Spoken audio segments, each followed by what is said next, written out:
¿Sí? Yo ¿No? no, al menos Nico. Yo no. ¿No? Ya. Bueno, No. ahora lo voy a escuchar. Y que no se lo olvide porque pasan. Ya los derrames paraneumónicos son algo que, si bien no es lo más frecuente que existe, uno puede encontrar entonces un derrame en contexto de condensación también y por lo tanto tenemos dos síndromes sobrepuestos. ¿Ya? Por lo tanto, es importante estar súper atento a esa signología. Así que supongo que se ve bien mi pantalla. ¿Se ve bien? Sí. Ya, miren, esto, insisto, estas cosas, la idea es que me cuesta también porque me explayo mucho y la idea es que sean resúmenes. ¿Ya? Y creo que en esta voy a cumplir la misión de que sea resumen. ¿Ya? Una recapitulación breve de las cosas más importantes. Entonces, veamos el síndrome de condensación pulmonar, donde la ruta de presentación, primero vamos a definir lo que es el síndrome de condensación, qué cosas son importantes que ustedes tienen que consignar a la anamnesis, qué cosas tengo que ir a buscar yo al examen físico general y luego al examen físico segmentario pulmonar, qué cosas son importantes que yo tengo que ir a observar, que tengo que ir a examinar dirigidamente. ¿Ya? Así que ahí en cualquier momento me pueden preguntar, me pueden interrumpir, yo no tengo ningún problema. Ahora, en primer lugar, me gustaría que ustedes me dijeran cuál es la definición que ustedes entienden por síndrome de condensación pulmonar.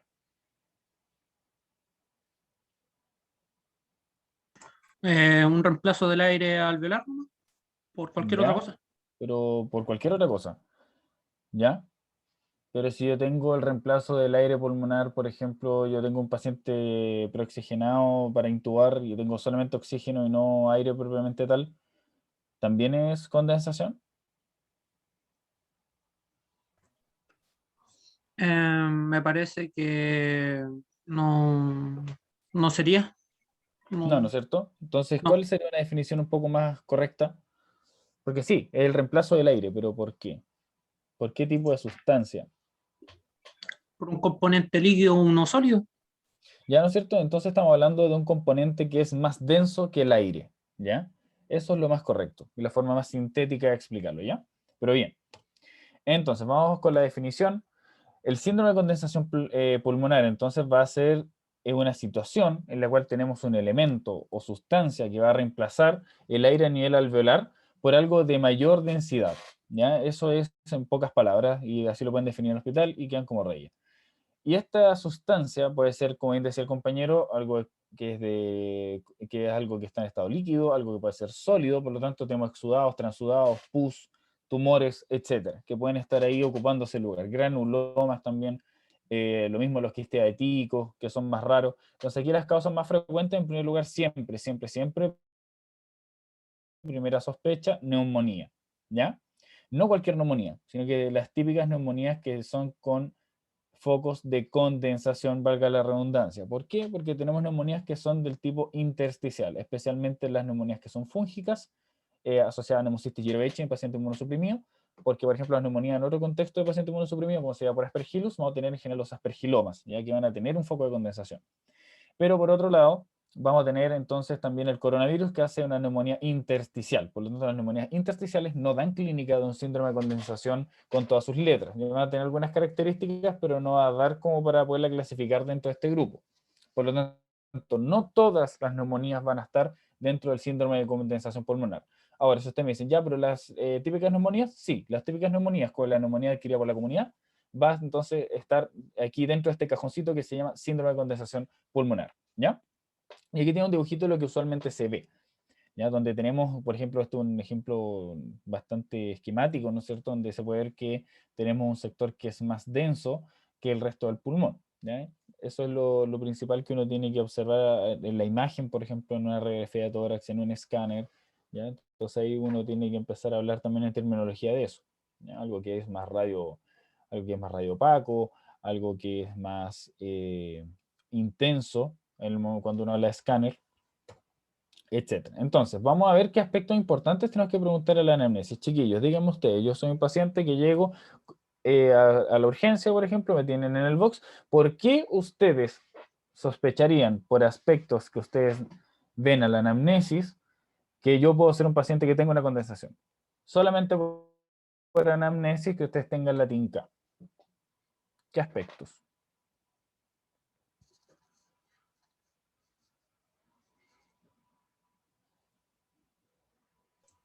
Eh, Si llega un paciente con aspecto de EPOC, ahí podría estar sospechando, también podría estar sospechando si es un paciente que me relata que tiene un curso muy reciente, que nunca lo había tenido antes, si me relata que es fumador, por ejemplo.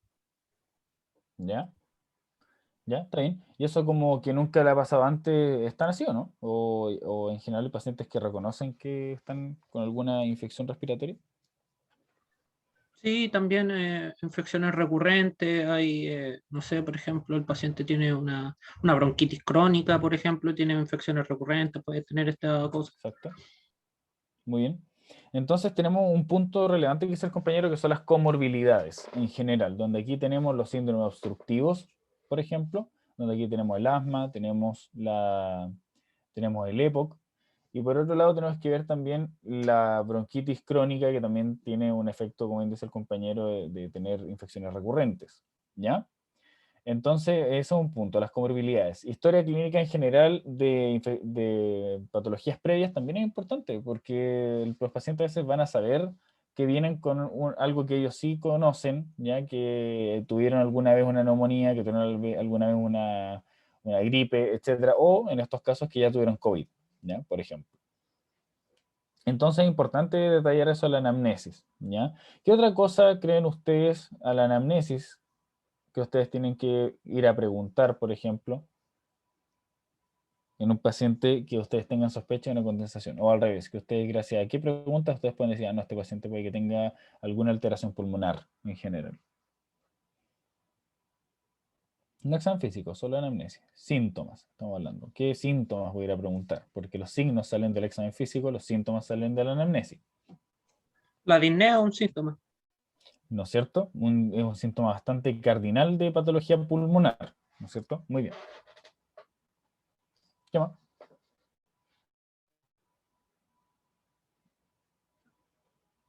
Tos. ¿Todo bien? ¿Qué más? Fiebre, ¿Cómo? fiebre, sí, por si Fiebre, puede sí, ser algo infeccioso. inespecífico, pero puede hablar de una patología infecciosa. Bien,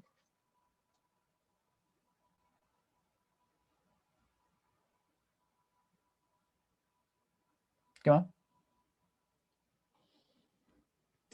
Bueno, esto es más un signo, pero en la clase de bronco nos dijeron que el paciente o los familiares sienten como que tienen un gatito y esto se refiere a la sibilancia. Ya, sí, los pacientes a veces se escuchan y dicen que tienen gatitos, pero sí es más que nada un signo de la sibilancia, que pueden ser audibles.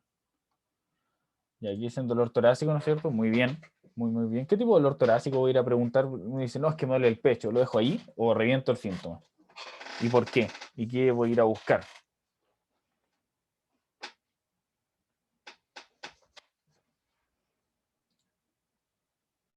Muy bien, un dolor pleurítico, ¿no es cierto? ¿Y cuál es el dolor pleurítico?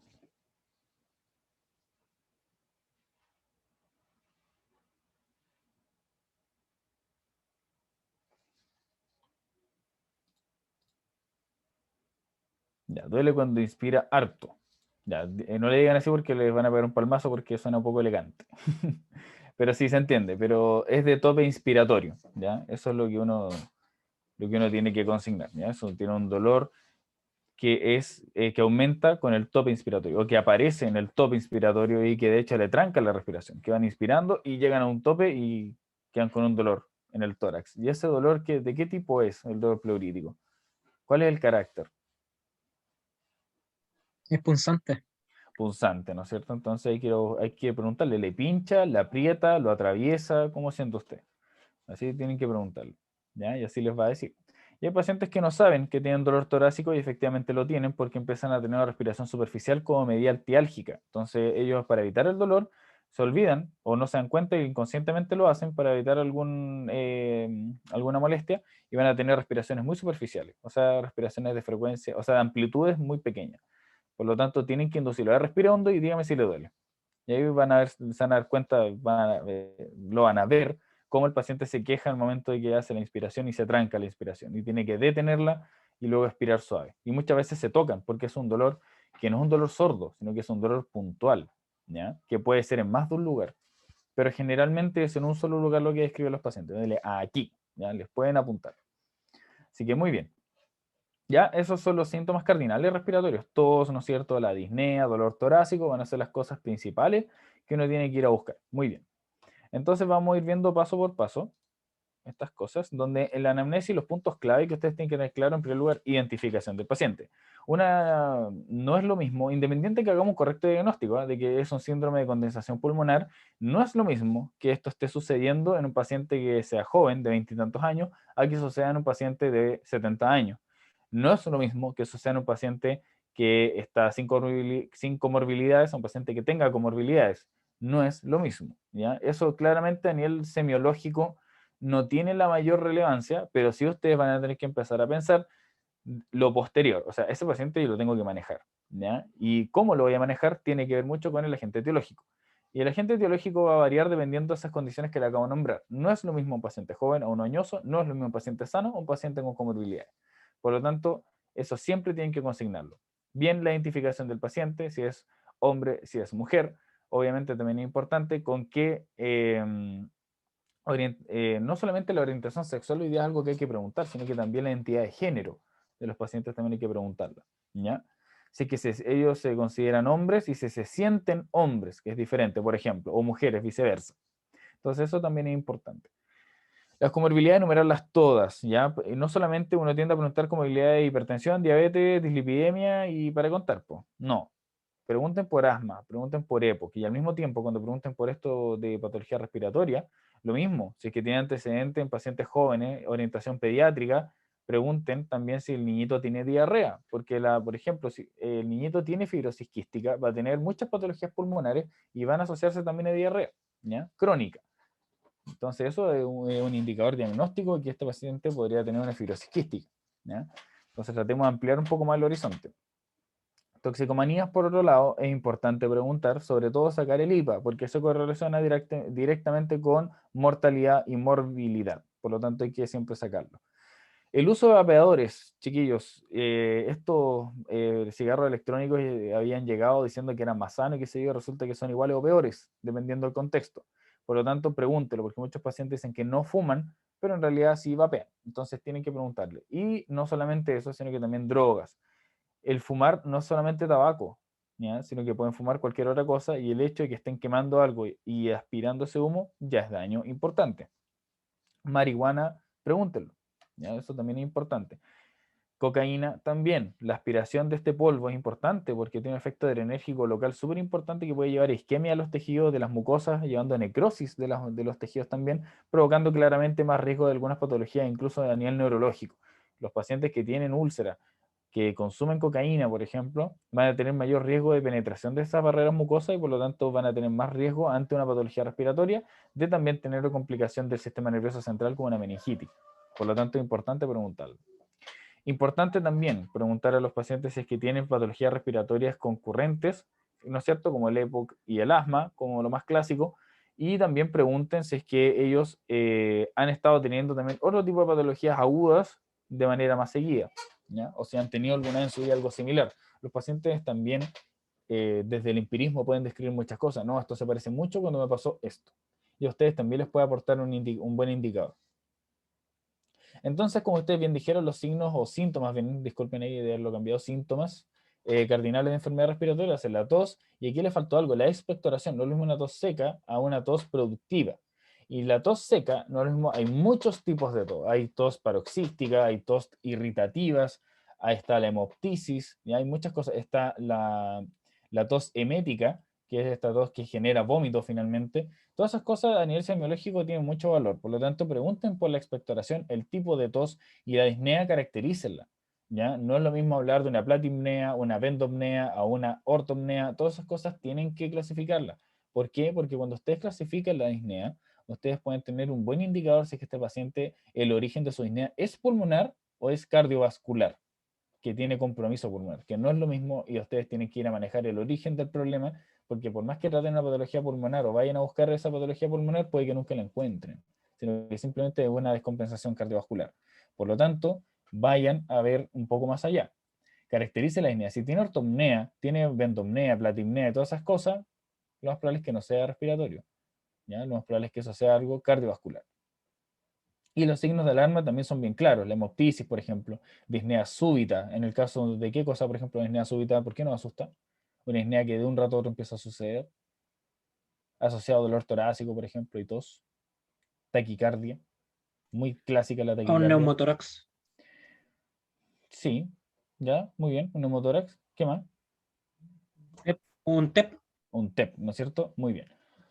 Entonces, todas esas cosas tienen que ir a buscar. La hemoptisis asociada a síntomas B, por ejemplo, ¿qué les trae a la cabeza? Una Dos causa cosas. neoplásica. Causa neoplásica, ¿no es cierto? Un cáncer pulmonar, un cáncer bronquial, puede haber un linfoma que esté ahí con algún efecto metastásico, muy bien. ¿Y qué otra cosa? Va a tener síntomas B, va a tener hemoptisis. No siempre la hemoptisis, pero suele estar una tos crónica que lleva más de 30 días con tos, por ejemplo. Acá en Chile, sobre todo en el sur de Chile. Hidatidosis.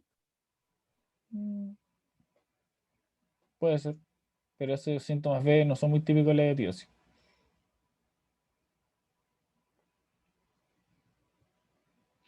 Tuberculosis, chiquillos, que no se les olvide. Tuberculosis. Creen que no se ve, pero sí se ve. Van a entrar a su práctica y lo van a ver más que lo que ustedes pensaban. ¿Ya? Así que muy bien. Las disneas también que son tipo 3 o tipo 4 o clase 3 o 4 según la New York, bla, bla, bla, también son importantes. ¿Ya? Una disnea de reposo no es por ningún motivo normal. ¿Ya? Eso claramente es descompensación. Está bien, hay pacientes que tienen disnea crónica, claro, los EPOC, pacientes insuficientes cardíacos pueden llegar a tener una disnea crónica, pero lo importante es mantenerla en los grados más bajos, ¿ya? La clase más baja, no más alta. Entonces, si está en clase 4 constantemente de manera refractaria, ahí tenemos un problema. Y la fiebre también hay que consignarla y objetivarla. ¿Cuánta fiebre? Y los pacientes pueden decir, sí, no, yo tuve 38,5 anoche. Ya, consígnenlo y ténganlo como referencia, pero tomen la temperatura igual. Ustedes tienen que verla con sus ojitos. ¿Dudas de esto?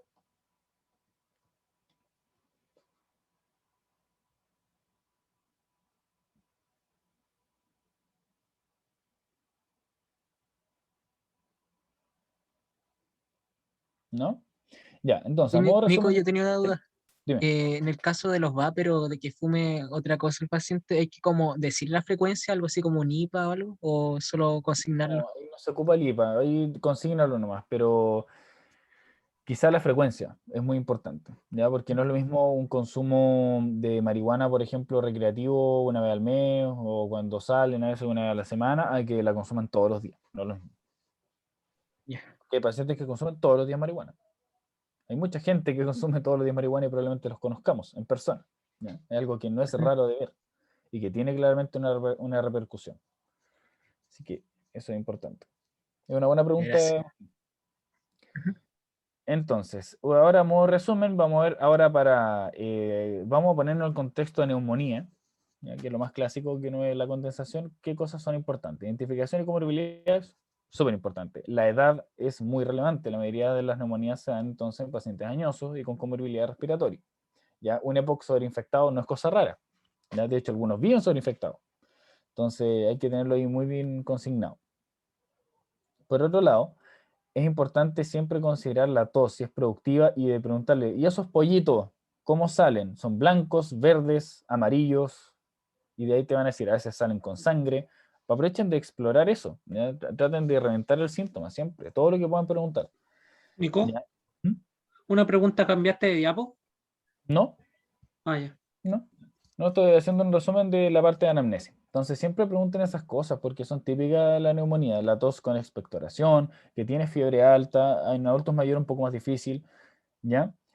Y después vamos a ver un poco el examen físico, una de las cosas, ¿ya? Igual aquí, contexto, paciente secuelado ACV, hay que tener mucho cuidado porque las neumonías aspirativas son muy, muy fáciles de ver, ¿ya? O sea, no fáciles de ver, pero fáciles me refiero de encontrarse con ellas, ¿ya? Es muy común que tengan neumonía aspirativa. Que si hacen focos de condensación, generalmente esto, recuérdelo, les puede servir para, ¿cómo decirlo?, quedar como rey en el hospital, saber bien cómo son los patrones de una neumonía aspirativa, ya que van a tener un predominio basal, posterior y derecho, ¿ya? Eso es típico de la neumonía aspirativa, ¿ya? No te lo por ahí en sus cabecitas, en un cuadernito, porque son buenos datos. Cuando ustedes ven una radiografía de tórax, ya, pero por si ustedes tienen contexto clínico, tiene la posibilidad de observarlo, pregúntelo primero. No es decir que porque una neumonía es basal, posterior, Y derecha digan, ah, no, aspirativa. No, no, no. Contexto. Paciente que no protege vía aérea, secuelado ACV, intubado, etcétera. Esas cosas ya, ok, puede ser. Pero no en todos los casos. Pero frente a ese contexto y tiene ese patrón radiológico, piensen en aspirativa. Y ustedes, como comprenderán, los bichos de una neumonía adquirida en la comunidad no es lo mismo a los bichos que uno tiene en la boca y que se los tragó, pues en la comida. ¿Ya? Generalmente vamos a sospechar anaerobios, gram negativos, en las aspirativas que son mucho más agresivos, mientras que las adquiridas por la comunidad van a ser gram positivo, usualmente el neumococo. ¿Ya? Entonces, por esa razón es importante. La disnea, siempre reventarla, chiquillos, reventarla. ¿Hace cuánto está con disnea? ¿Ya? Y cuándo tiene disnea en reposo, en esfuerzo, y qué tanto esfuerzo. Y ahí ustedes saben bien cómo clasificarla, ¿ya? Del 1 al 4. Y preguntar siempre, a pesar de que tengamos una condensación, preguntar síntomas B, porque no es raro de ver que tengamos cánceres pulmonares que aparte de eso tiene una neumonía encima, ¿ya? Entonces, mucho cuidado. Entonces, todas esas cosas detallarlas bien en neumonía, ¿ya? Cuando tengan esas cosas son típicas de neumonía, esa expectoración, entonces la fiebre, ¿ya? Y que es de una evolución de no más allá de una semana. Si ustedes tienen un paciente con tos de más de 2 semanas, de un mes de evolución o más, y es joven, tómelo un VIH, ¿ya? Eso puede ser perfectamente una evolución de una hemocisti, ¿ya? O una TBC. Entonces hay que tener cuidado. La anamnesis y la temporalidad es súper importante de los síntomas. Recuerden, contexto epidemiológico. No olviden dónde estamos parados hoy en la historia. Estamos en plena pandemia. Evolución de los síntomas. La historia natural de la enfermedad. Está bien, te dice, no, yo tengo disnea, tos, fiebre hace 5 días. O hace una semana. Ya, pero ¿con qué empezó? Empezó con la disnea, partió la tos. ¿Ya? Y recuerden, y los pollitos, ¿cómo son? Esas cosas son súper importantes, porque la tos seca en general es más típico de una neumonía atípica, ¿ya? Que es por otros patógenos y tiene otro manejo. Por eso tienen que ustedes tener ese ojito, digamos, al momento de hacer la entrevista. Contacto estrecho con alguien con los mismos síntomas en la casa, algún amigo, pareja. Siempre preguntar eso, porque hay cosas que son sumamente contagiables y hay cosas que no. Y también es curioso cuando hay algo que claramente debería ser contagiable y no lo contagia, sospechando inmunosupresión. Entonces, por eso tienen que tener cuidado. Ojo, anosmia, geusia son síntomas cardinales de coronavirus que se asocian a menor mortalidad, y que son los únicos síntomas que son específicos de esa infección. Por eso tienen que preguntarlos dirigidamente. ¿Tiene un PCR? Y si dicen que sí, ¿hace cuánto tiempo tiene una PCR? Pregúntelo, porque dicen, no, sí tengo, del año pasado. Y era negativa más encima. Entonces no sirve. Y al mismo tiempo preguntar por vacunas. ¿Cuántas dosis? ¿Con cuál vacuna? ¿Y hace cuánto tiene la última dosis? Siempre es importante. Y, insisto, lo algo que les dije hace un ratito atrás. ¿Los síntomas son de origen respiratorio? ¿Están seguros? ¿O puede ser una descompensación cardiovascular y estemos en contexto de un EPA? Puede ser, pues, un paciente que está con tos, con una disnea súbita, o lo mismo, tiene un dolor torácico con una disnea súbita, pensando en TEP, neumotórax, ¿será un origen respiratorio al final o será algo más cardiovascular, como el caso del TEP o como el caso del EPA? Así que tengan mucho cuidado. Siempre vayan a preguntar también cosas cardiológicas. Si el paciente tiene antecedente de un infarto, tiene antecedente de hipertensión, puede ser perfectamente una insuficiencia cardíaca. ¿Y cómo sé yo entonces que estamos en contexto de insuficiencia cardíaca descompensada sin hacer examen físico todavía? O ya sí, con un poco de examen físico que voy a ir a buscar yo para diferenciarlo de una neumonía. Un paciente con disnea que tiene tos, una disnea de reposo, ojo. ¿Y qué más? Tiene, no, eso, o sea, dos cosas, tos, disnea, expectoración, mucha expectoración, y eso, y una evolución de 5 días. ¿Puede ser neumonía? Porque sí, ¿por qué no? ¿Puede ser algo cardiológico? Porque sí, ¿por qué no? ¿Y qué hago?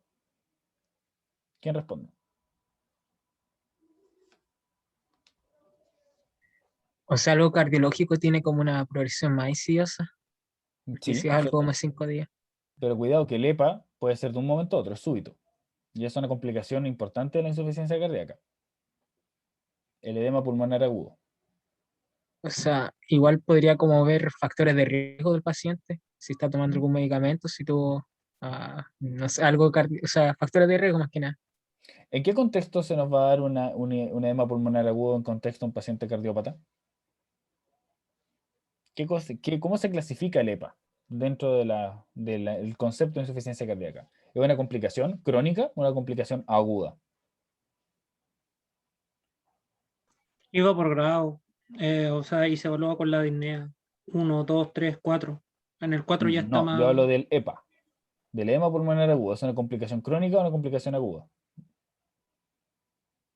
Agudo. Aguda, ¿no es cierto? Es de un momento a otro. Y si es una complicación por una descompensación, generalmente las descompensaciones agudas están bajo una descompensación crónica, ya que están hace rato dejando el tratamiento o con mal manejo, no teniendo hábitos de vida saludables, etcétera. Y por lo tanto tenemos que ir a buscar otros síntomas de descompensación, de insuficiencia cardíaca, ¿como cuáles? Edema de las extremidades inferiores. Exactamente, muy bien. Vamos a ir a buscar entonces el edema extremidades inferiores. ¿Puedo ir a buscar más cosas? Sí, puedo ir a buscar muchas otras cosas. ¿Ya? Ir a ver la ingurgitación yugular, podemos ir a escuchar los crépitos, pero el crépito, acuérdense que igual lo escuchamos en el EPA, igual lo escuchamos en una neumonía. ¿Ya? Entonces hay que tener cuidado. Ahora ahí te hablamos de simetría. El EPA tiende a ser simétrico, la neumonía tiende a ser asimétrico a menos que sea intersticial. Entonces, no sé, ahí como que puede jugar un poco con las probabilidades, entonces mejor nos vamos a guiar con el edema en miembros inferiores. Muy bien. Eso es algo que es típico de la descompensación de insuficiencia cardíaca y nos aclara un poco más la película de cuál es el origen del problema. Ahora, ¿son mutuamente excluyentes neumonía, EPA y insuficiencia cardíaca entre los tres? ¿Son entidades independientes? ¿Se excluyen entre sí, insisto? O sea, puede ocurrir todo en un mismo paciente. Exactamente. No es raro encontrar edemas pulmonares sobreinfectados, ¿ya? Que hacen neumonía. Porque piensen, toda esa agua que está ahí metida en los alveolos es un caldo cultivo finalmente. Eso hace mucho más fácil la infección respiratoria. Por lo tanto, sí, se pueden ver concomitantes. No son mutuamente excluyentes.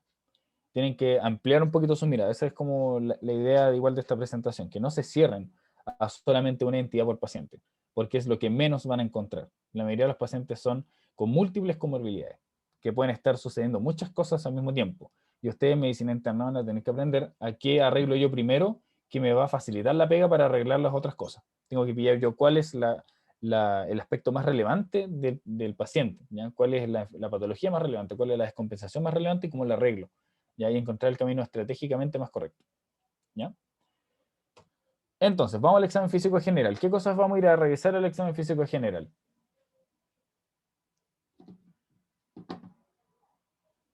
Ver la mecánica ventilatoria. Excelente. Bien. Solo mejor para la inspección, pero sí, está bien. Es lo más importante lo que dice Agustín. Ustedes ven entrar al paciente, vean la mecánica, porque pueden perder mucho tiempo haciendo una anamnesis, sobre todo siendo niños semios, y ese paciente puede estar perfectamente en riesgo vital. ¿Ya? Así que vean la mecánica respiratoria, por favor. Y dentro de la mecánica, ¿qué vamos a evaluar, Agustín? Ver si usa como los músculos accesorios, si hay Bien, retracción de las partes blandas. excelente. ¿Y tres? Son tres cosas eh, importantes. el tiraje también. Que el tiraje es retracción de parte blanda, pero se en el cuello. Ya. leve fruncido. Mm, no es muy útil. Que a mí me habla de una fatiga de la musculatura respiratoria principal. Lo Una hablamos en el respiración práctico. paradojal. Exactamente. Muy bien. La respiración paradojal o ventilación paradójica son las cosas más importantes que ustedes tienen que ver. Porque si a mí se me agotó el diafragma, ese paciente tiene indicación de tubo. ¿Ya? Es riesgo vital. Ese paciente tiene un diafragma que ya no sirve y la musculatura accesoria no aguanta mucho rato. Estamos contra el tiempo ya con ese paciente. Así que por eso es importante que lo revisen, como bien dice el Agustín. Bien. ¿Qué otras cosas tenemos que ver en los pacientes? Al examen físico general. Es importante el contexto de neumonía, contexto de condensación. Hay que palpar, ver si hay matidez y esas Pero cosas. acotémonos al examen físico general. La palpación la vamos a ver Ah, después, Cami. ¿Ya? Si está ah, bien, hay que palpar. Totalmente de acuerdo. Pero el examen físico general, ¿qué vamos a hacer? ¿Qué estaba dentro del examen físico general?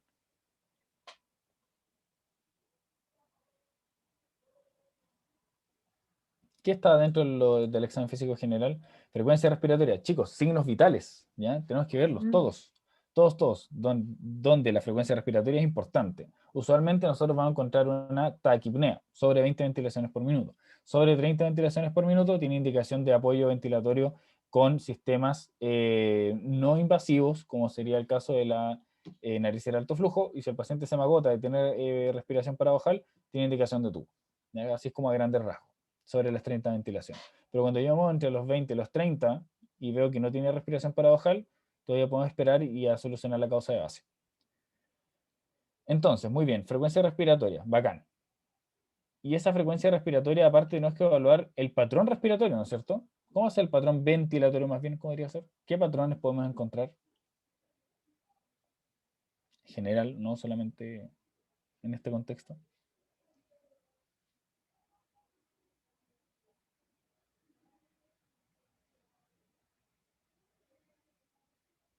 El de Jane Stokes, Piot, Bien, y Kussmaul también. bien. ¿Cuál más? Biot. Biot. ¿Alguna más?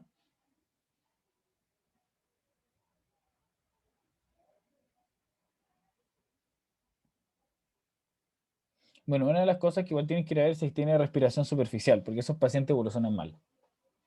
Evolucionan mal en general los que vienen con respiraciones muy superficiales a raíz del dolor torácico muchas veces, o simplemente hay algunas, disculpe lo que voy a decir, pero muchas veces las mujeres añosas tienden a ser súper porfiadas para las indicaciones de respiración. No tienen dolor torácico y aún así ellas se desesperan y empiezan a respirar muy cortito. Y eso no sirve. Y que respiren por la boca. ¿Ya? Y tienen que respirar por la nariz. ¿Ya? Tienen que respirar por la nariz porque el oxígeno se le aporta generalmente en primer lugar por naricera común, cánula nasal. Entonces tienen que respirar por la nariz y no lo hacen. Y se descompensan y se van a la chucha. Entonces por esa razón hay que tener mucho cuidado con esos pacientes y estarlos mirando muy de cerca. ¿Ya? Entonces esta respiración superficial también tienen que observarla. ¿Ya? Y la taquipnea por otro lado. Bien, también está esta respiración filiforme, los pacientes terminales que se dice, pero la verdad es que eso es otro tema. Bien, ¿qué aparte tenemos que ir a ver signos vitales? ¿Qué vamos a encontrar a nivel de la frecuencia cardíaca? ¿Cómo va a estar, creen ustedes?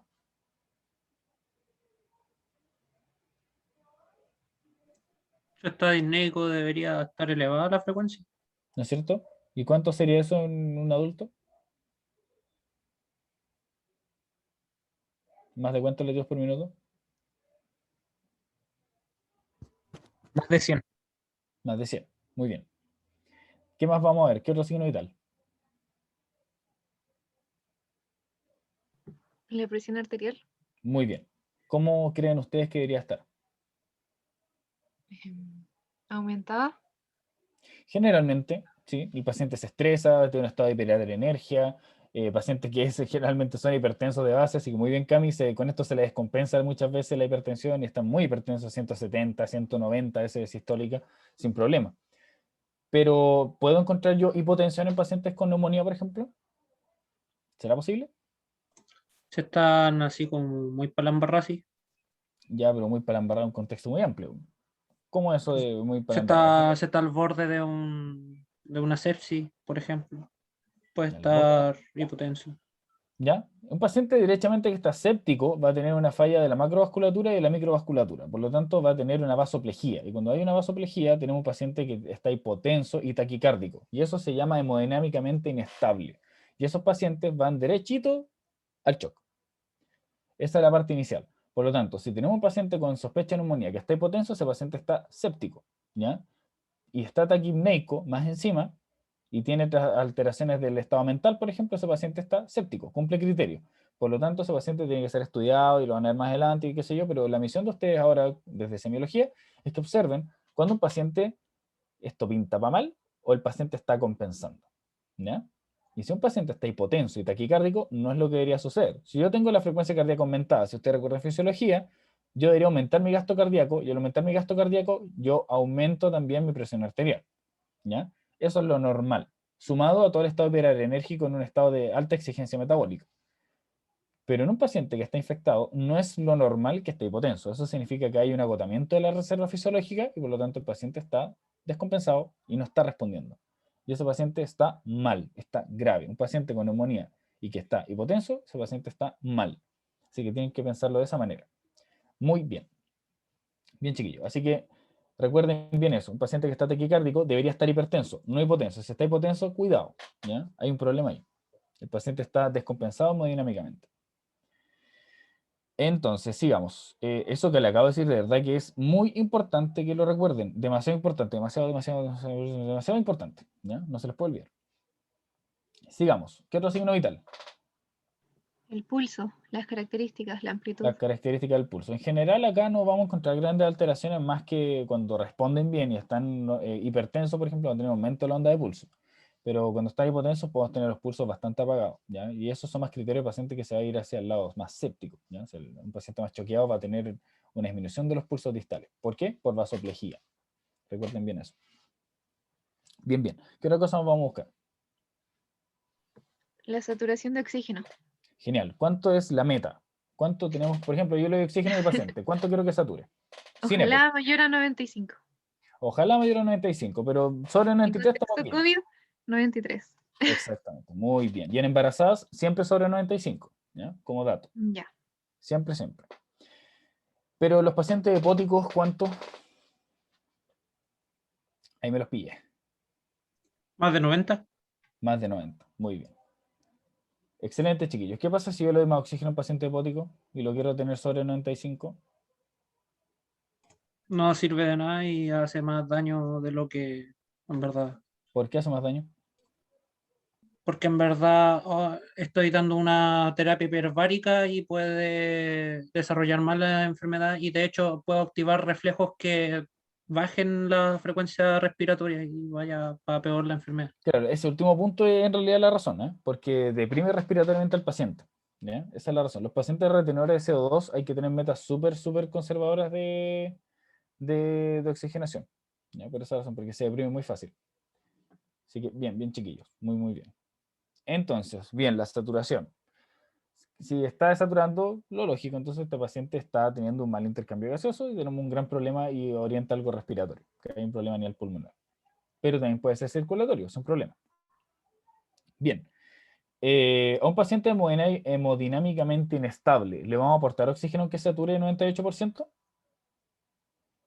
Esto es para más adelante, sí, no tienen que saberlo ahora, pero aprovechemos de hablar de estas cosas. Pensando en fisiología. No Si tengo debería vasopresor, porque deprimiría los centros de quimioreceptores. Y, sí, mm, un paciente que está taquipneico, por ejemplo, y que aún así con la taquipnea, por ejemplo, saturaba 95%, satura 98% y está hipotenso, taquicárdico, ¿se verá beneficiado del oxígeno? Haciendo el balance, porque claro, es un riesgo lo que tú dices, pero el riesgo-beneficio de ese paciente. ¿Qué está pasando a los tejidos distales de ese paciente? A nivel microvascular. ¿Está perfundiendo? no hay intercambio de nada. No hay intercambio de Casi. nada a nivel distal, pues entonces, ¿cómo estará la oxigenación ahí, in situ? Mala, yo de por Mala, sí. mala. Entonces le vamos a chantar igual nomás oxígeno. Siempre, siempre, siempre oxígeno. Especialmente mascarilla de alto flujo. Bacán. Entonces, ese es el pensamiento que tienen que tener de la fisiopatología del paciente y así es como se hacen los balances, ¿ya? De qué es más beneficioso a pesar de que haya riesgo. Bien, ¿qué otra cosa más vamos a buscar? En contexto de compromiso hemodinámico, ¿cómo sé yo rápidamente y clínicamente si mi paciente está hemodinámicamente todavía compensando o no? Por la cenosis, Sí, en un gran... Sí, pero es que la cenosis habla un poco más de la oximetría, ¿ya? La cenosis periférica empieza a aparecer bajo el 85%, ¿cachai? Entonces igual es algo ya tardío, ¿ya? Llegamos derechamente tarde a ese paciente. Pero antes, cuando yo hablo algo estrechamente, algo circulatorio, la perfusión. No hablo yo de la oxigenación, perfusión. Algo muy sencillo. ¿Qué hago yo con palidez, hay pacientes blancuchos, ¿no? Que son pálidos per se? Em, Tenías que ejercer presión en sus lechos unguiales. Muy bien. Y vamos a No ver el recuerdo llene cuántos capilar. segundos. Eso, Ya, para el lo vamos a ver capilar. al tiro. El llene capilar, como dice la Cami, es algo esencial, chiquillos. De hecho, en un paciente choqueado, lo primero que voy a hacer yo cuando le hago reanimación con volumen es ver el llene capilar que debería mejorar antes de una hora, ¿ya? Si ese paciente no mejora el llene capilar con una hora, tengo que ver otras metas, ¿ya? Elevando los miembros superiores, evaluando el gasto cardíaco a través de eso, ¿ya? Pero el llene capilar es una respuesta rápida, es algo que te muestra precozmente un paciente que está mal perfundido. Y debería ser, yo la aprieto 2 segundos y la presión que tengo que hacer no es mucha porque le va a doler. Ustedes fíjense en su uña y apriétenla hasta blanquearla. Esa es la presión que ustedes tienen que hacer, hasta que quede totalmente blanquita. Entonces ustedes van a hacer eso con el paciente, por 2 segundos lo mantienen blanco, sueltan y en menos de 2 segundos en pacientes menores de 65 años debería estar de vuelta a su color original. En un paciente adulto mayor puede esperar hasta 3 segundos, ¿ya? Pero si el paciente tiene un llene capilar de 4 segundos, estamos mal. A veces he tenido pacientes que tienen un llene capilar de 5 segundos. Estamos mal. Tú la aprietas y queda blanco. No se vuelve a perfundir. Ese es un paciente que incluso puede que todavía no tenga grandes alteraciones de los signos vitales, pero es un paciente que ya tiene una alteración a nivel microvascular, ¿ya? Y ahí tenemos un gran problema. Así que eso para que ustedes vayan cachando lo relevante que es algo tan mínimo como apretarle el dedito al paciente, ¿ya? Tómenle el peso a esas pequeñas maniobras, salvan vidas.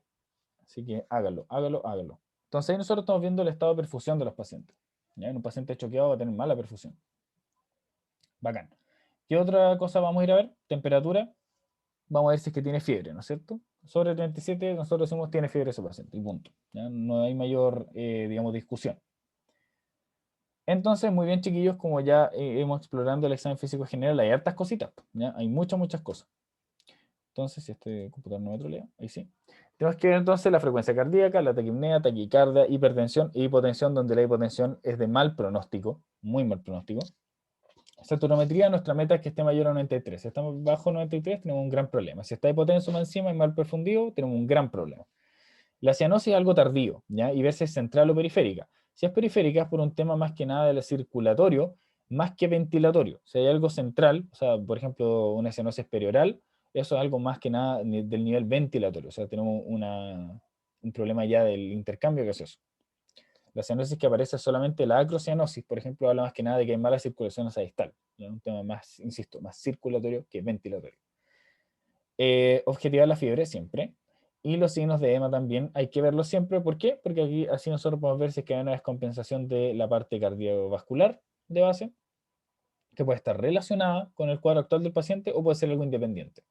Y las yugulares es que están plano ingurgitadas. En un paciente que se esté choqueando, por ejemplo, es posible que tenga también las yugulares ingurgitadas, ¿ya? Porque empiezan también a tener una alteración también de la parte cardiovascular, obviamente. A la inspección, ya, ahora sí, mecánica ventilatoria, ¿no es cierto? ¿Qué más vamos a ir a ver a la inspección en un paciente que venga con patología presuntamente respiratoria?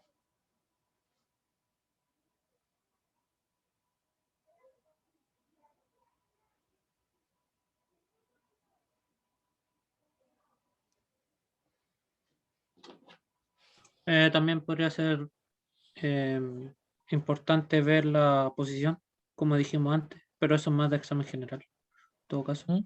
La respiración soplante, habría Ya, que eso verificarla. soplante es algo auscultatorio. O sea, me referiría con perdón, con el labio fruncido. ¿Mm?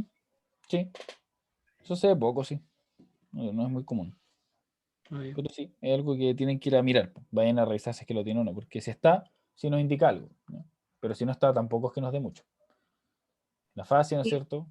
quizás habría que ver la expansión respiratoria del lado que está como afectado, de donde duele, qué tanto se Aquí expande al nosotros, respirar. claro, claro, el Ah, dolor te puede orientar. Bien.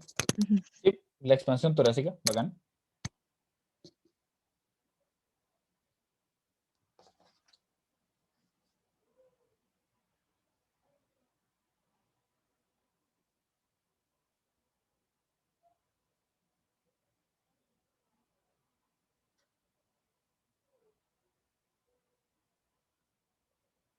¿Qué más?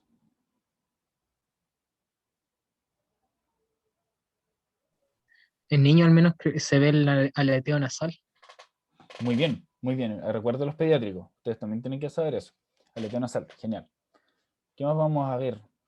Ya dijimos el tema de la retracción de parte blanda, utilización de musculatura accesoria, o el tiraje, como usted decía muy bien, respiración paradójica. ¿Qué más podemos ir a observar? La morfología del tórax, ¿no es cierto? Vamos a ir viendo. La morfología del tórax también es importante porque nos orienta también al estado evolutivo de su enfermedad. El paciente puede ser hepótico y tener un tórax entonel como no tenerlo, ¿ya? Entonces, aparte del tórax entonel se puede sumar una cifosis, ¿ya? Para aumentar el diámetro anteroposterior del tórax. Se provoca este efecto por una horizontalización de las costillas, por una constante utilización de musculatura accesoria a lo largo del tiempo que deforma finalmente la arquitectura torácica.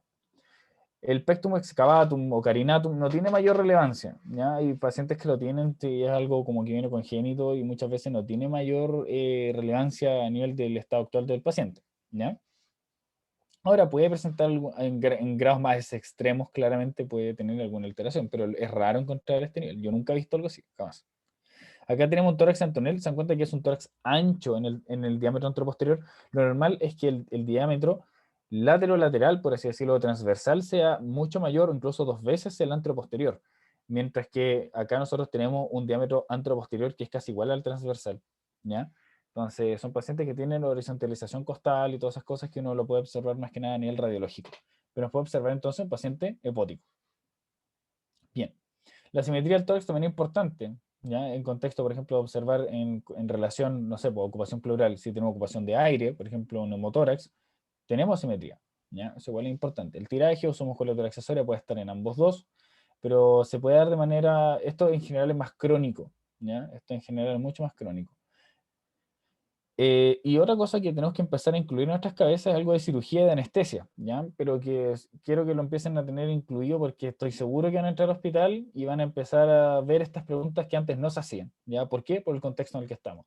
¿El paciente protege o no protege la vía aérea? ¿El paciente aspira secreciones o no aspira secreciones? ¿El paciente elimina secreciones o no elimina secreciones? Es importante. Si el paciente tose y se le escucha los pollos y la cuestión así, pero lleno de pollos por todos lados, ¿los bota? Eso es importante porque si el paciente no los bota, eso hace que haya más caldo de cultivo, el paciente no elimina esas secreciones que también están todas llenas de infección y que le permite limpiar su vía aérea y al airear también su vía aérea, valga la redundancia, va a permitirle una mejor evolución, ¿ya?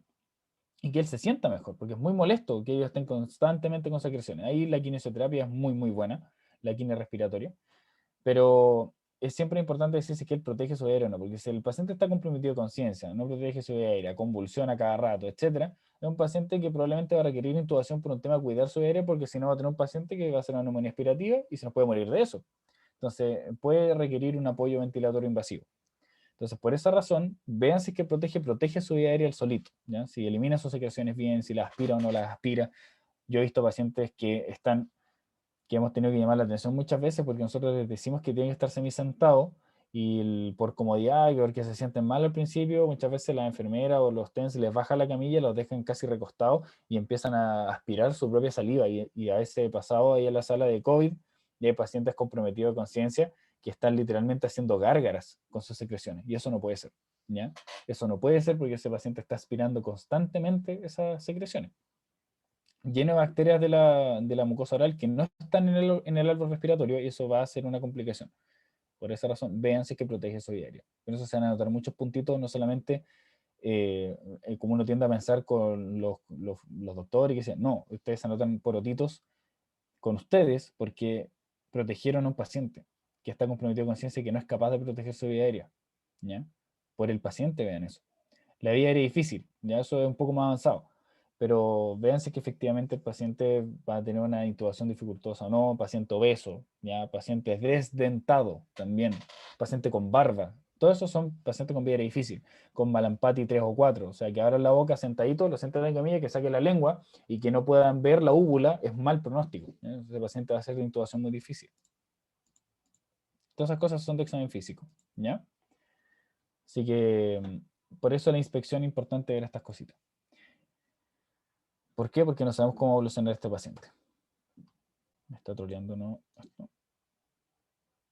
Entonces, ahora vamos a ver unos pequeños videos de lo que ustedes verían para los que... Estos son los mismos videos que vimos cuando hablamos de semiología del paciente COVID. Ya no sé si estaban todos, pero si es que no estuvieron, aquí vamos a repetir unos videos. ¿Ya? Este video es muy bueno y habla de la mecánica, o sea, en general de las alteraciones de la mecánica respiratoria.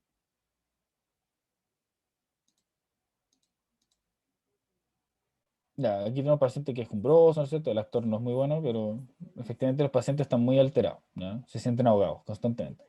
Fíjense bien, esa es la... ¿Se dan cuenta? Miren el abdomen y miren el tórax. Esto es una respiración paradójica. ¿Ven cómo retrae el abdomen cuando expande el tórax?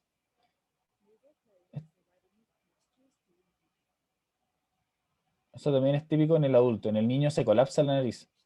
Eso es importante. Los niños la nariz se les tapa cuando inspiran profundo y no les deja seguir respirando. Es muy desesperante porque los niños no saben respirar por la boca. Todavía no han desarrollado esa parte.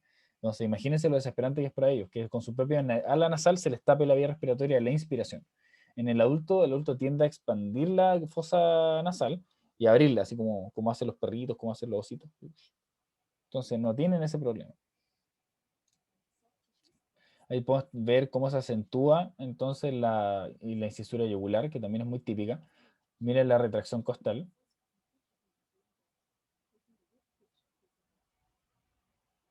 Eso se ve así, está muy bien actuado, digamos. El occipucio se puede observar en pacientes que no tengan pelo largo, se puede observar los esternocleidomastoideos, pueden ver la sudoración ante el esfuerzo y la fiebre sumado. Acá está la cianosis, se ve así. Uno tiende a creer que realmente sea azul y muchas veces se ve como una palidez de las regiones, por ejemplo el vermellón labial que se tiende a ver como más rojito, se empieza a ver más pálido, ¿ya? Más que azul. Y en un paciente afroamericano o de tez negra es casi imposible observar la cianosis. Por eso es que no se queden con la cianosis como un signo importante o ir a buscarlo en pacientes que estén con una patología respiratoria porque es algo tardío, ¿ya? La idea es que ustedes puedan prever cosas antes, ¿ya?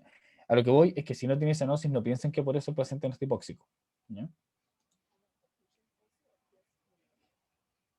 Lo mismo ir a buscar la acrocianosis, o sea, ¿cómo se llama esto? Se olvidó el nombre. ¿Agropaquia? La agropaquia, ¿ya? Yo la he visto solo una vez en mi vida, este año, pero búsquenla, porque si algún día la ven van a quedar como, oh, así se ve. Pero sí se puede ver yo lo vi una señora que tenía fibrosis pulmonar, en ella lo vi.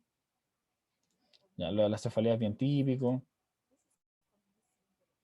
cambio en el estado mental, y ahí están enseñando cómo ver la expansión torácica. Fíjense.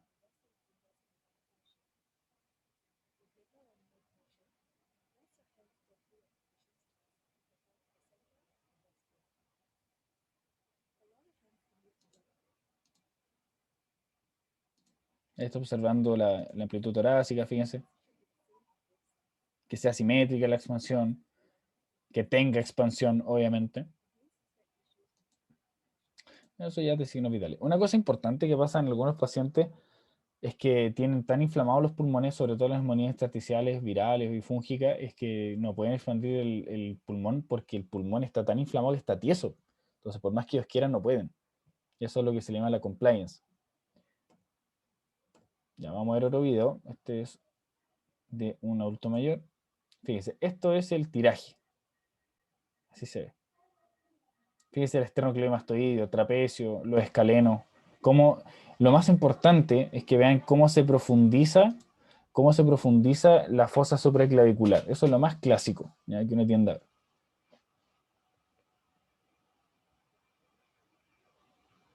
¿Se ve bien, cierto?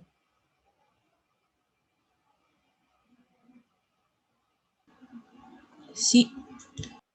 Qué bueno. Ahí ustedes pueden ver cómo se diferencian incluso ambos vientres, el esternocleidomastoideo, el clavicular y el esternal. ¿Ya? Y esto es pediátrico, fíjense. Miren cómo se le marca las costillas. No es que esté flaco. El problema es que es el músculo serrato, que está muy marcado.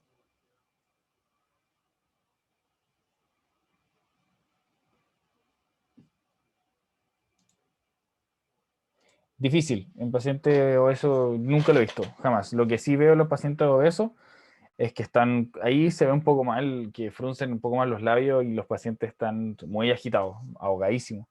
No saben para dónde ponerse, se mueven y se ve un poco más la respiración paradójica. Eso sí se ve. Más que la retracción de partes blandas. Contexto COVID. Desconozco sin otros contextos. Vamos a ver entonces, palpación y percusión. ¿Qué cosas vamos a ir a hacer? Vamos terminando ya.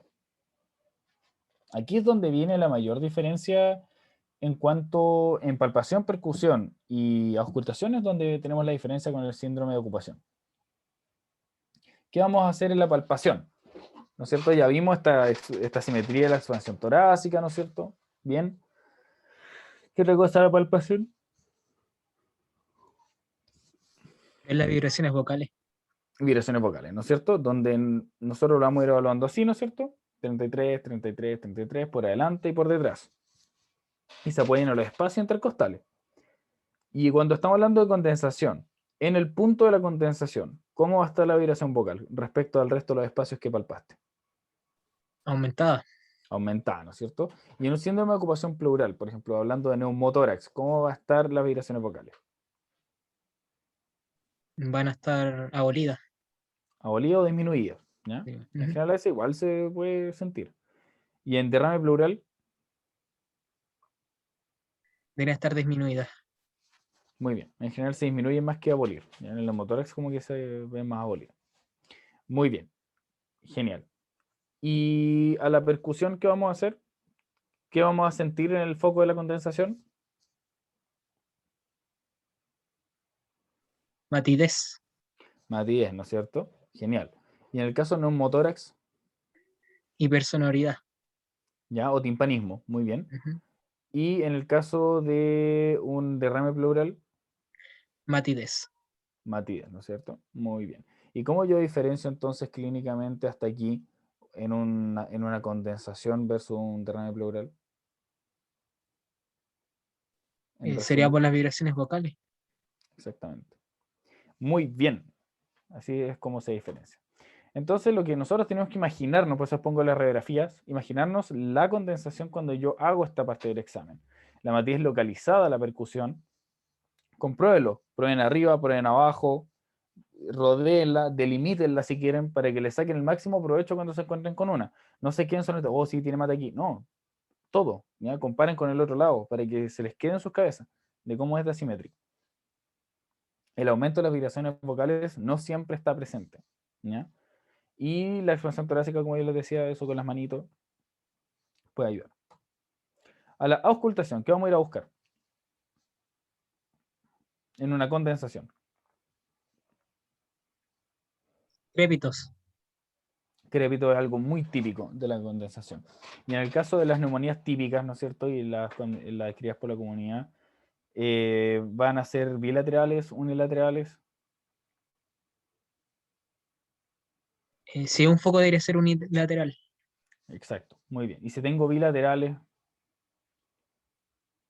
Puede ser una neumonía intersticial o otra causa como cardíaca. exactamente, muy bien. Edema pulmonar, ¿no es cierto? Y nos va a dar crépito. Eso por eso es importante, los crépitos no son específicos de patología pulmonar intrínseca, ¿ya? Muy bien. Y en el caso de un neumotórax,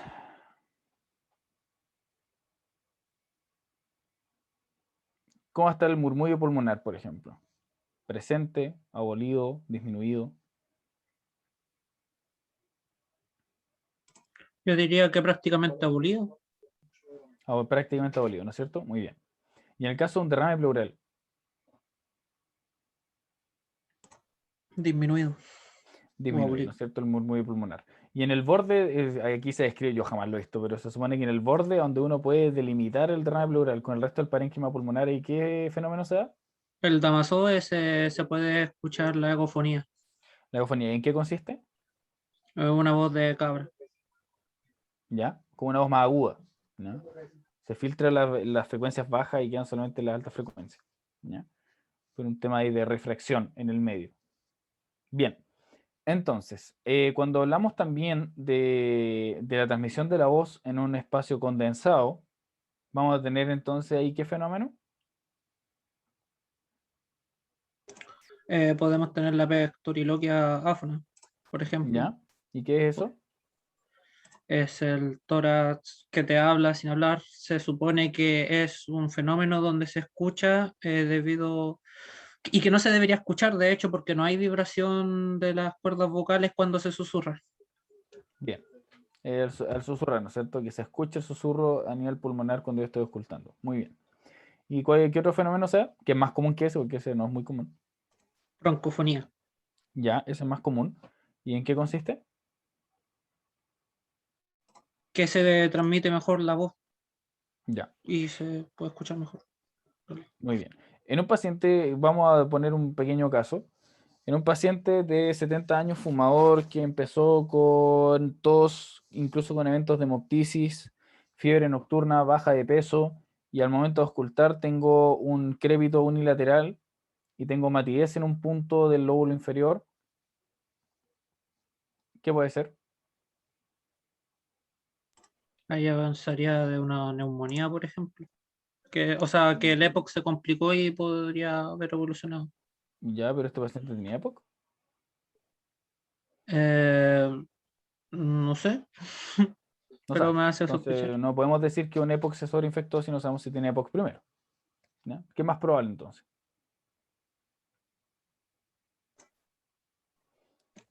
Un EPOC solamente. O Ya. sea, ¿El EPOC pero tiene crépitos?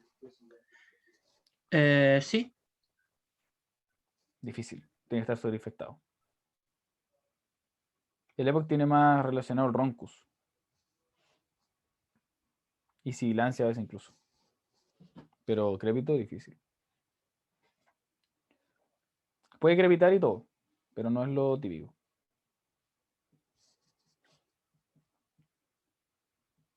¿Qué sospecharían en ese paciente? Es un paciente añoso, fumador, gran fumador, una baja de neumonía peso, también, fiebre nocturna, sí, puede ser una neumonía. un Un tumor. cáncer. Cáncer, ¿no es cierto? Cáncer. Una baja de peso no es típico de una neumonía. ¿Ya? Sudoración nocturna, fiebre nocturna, también raro una neumonía. La neumonía fiebre constante. ¿Ya? Bien. ¿Ya? Ahí tienen que ir a sospechar cáncer. Después se van a dar cuenta cuando van a ver pacientes que tienen cara de cáncer. Ya suena súper feo, pero ustedes van a ver pacientes que tienen esa fascia oncológica, que ese color de piel grisáceo, enflaquecido, con la caquexia, digamos, ya comienza a aparecer, lo van a notar. Y ahí van a decir, esto no es una neumonía, o puede tener un cáncer que sobre eso tiene una neumonía. ¿Ya? Puede ser. Pero bien, bien, bien, bien. Entonces aquí tenemos el murmullo pulmonar que puede estar aumentado con la respiración soplante cuando tenemos extrema condensación, pero con bronquio permeable, porque si hay bronquio permeable, alrededor de la condensación va a sonar muy, muy intenso, porque se transmite mucho el sonido en ese lugar. Y si no, podemos tener murmullo pulmonar disminuido, como pasa mucho en los pacientes COVID, neumonías intersticiales tienen el murmullo pulmonar disminuido, ¿ya? Porque tiene mucho líquido entre medio, por lo tanto no se transmite bien el sonido hacia afuera. Y a veces a mí me ha pasado que escucho todo igual, pues todo, el paciente ha estado recostado mucho tiempo y claro, es porque yo no noto diferencia entre el ápex y la base y resulta que es porque toda esa parte de atrás tiene líquido porque ha estado recostado, ¿ya? Y ese paciente tenía la pura embarrada, ¿ya? Y no crepitaba, ¿ya? Porque estaba tan bloqueado, al final estaba tan lleno que no entraba aire como para hacer que los alvéolos reventaran, como ya se ampliaran, y para que sonaran, entonces no crepitaba y tenía solamente el movimiento pulmonar disminuye. Entonces, en ese paciente estaba horrible ese escáner, horrible. Él requirió nariz alto flujo y casi intubación. ¿Ya? Y bueno, ahí está el fenómeno del crépito, ya que es un saco alveolar que está lleno de líquido y que se altera la tensión superficial, por lo tanto se colapsa en expiración y al inspirar viene un efecto de destape, donde se vuelve a abrir el globito y eso suena en todos lados. Y eso entonces se escucha así como... Se escuchan toda la base, generalmente las bases, a menos que tenga un foco de lóbulo superior. Es raro, sí. En general las neumonías que yo he visto siempre son con compromiso del lóbulo inferior. Eso, chiquillos. ¿Dudas?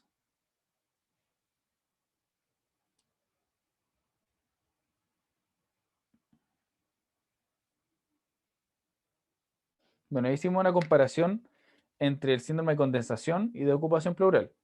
Tarea para la casa, que van a hacer todos, porque siento que es la hueá más útil que existe. Van a hacer un cuadro comparativo entre síndrome de condensación clásico y dentro del síndrome de ocupación pleural vamos a ver derrame pleural y neumotórax. Y van a hacer el cuadro comparativo en las 4 fases del examen físico. Inspección, palpación, percusión y auscultación.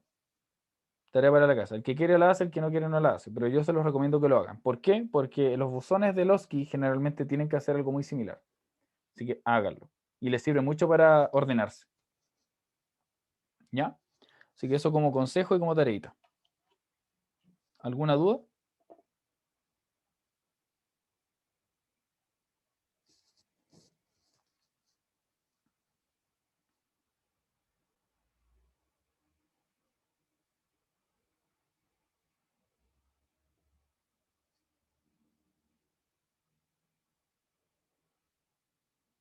¿No? Parece que no hay dudas, Nico. Al menos yo no tengo Bueno, ninguna. estamos entonces, chiquillos. Muchas gracias. Lo dejo en libertad de acción. Espero les haya gustado. Ojalá hayan aprendido algo nuevo. Trato de aportarles un poquito como de detalles que, si bien pueden sonar un poco específicos, pueden con eso quedar muy bien parados en el hospital. Así que lo recuerdan. Así que eso. Chicos, los quiero felicitar, ¿ah? Están muy bien, todos. ¿Ya? Yo sé que todos aquí están bien, se escucharon bien, seguros. Así que les mando una felicitación a cada uno de ustedes. Sigan así. Semio no es difícil, como se habrán dado cuenta, no es muy difícil. Es ordenarse y muchos nombres nuevos y un idioma nuevo, pero con anatomía ustedes ya cacharon bien cómo aprender un nuevo idioma a nivel médico. Así que les va a ir bien, ¿ya? Les va a ir bien, pero aprendan. Eso es lo único que importa, nada más. Lo único que interesa en semio no es la nota, ¿ya? Aprendan, porque si no, después medicina interna las van a ver negras. Y no por las pruebas, ¿ya? Las pruebas teóricas las van a poder pasar fácilmente sin cachar nada de semio.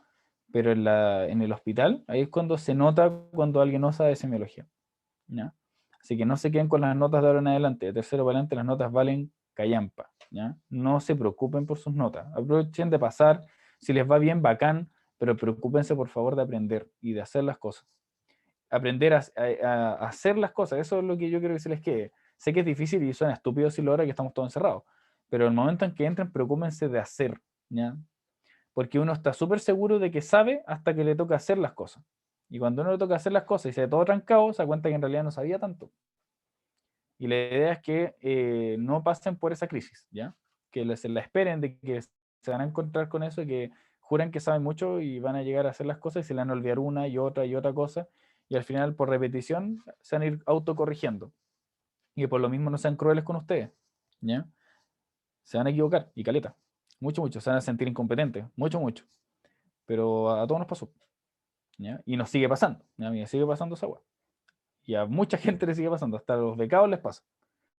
Así que no se preocupen, ¿ya? No sean pesados con ustedes, sigan intentándolo, eso es lo único que importa, ¿ya? Que identifiquen en que se equivocaron y que a la próxima quizá ni siquiera asegurar que no les vuelva a pasar, pero al menos concientizarlo, ¿ya? Esa es la misión.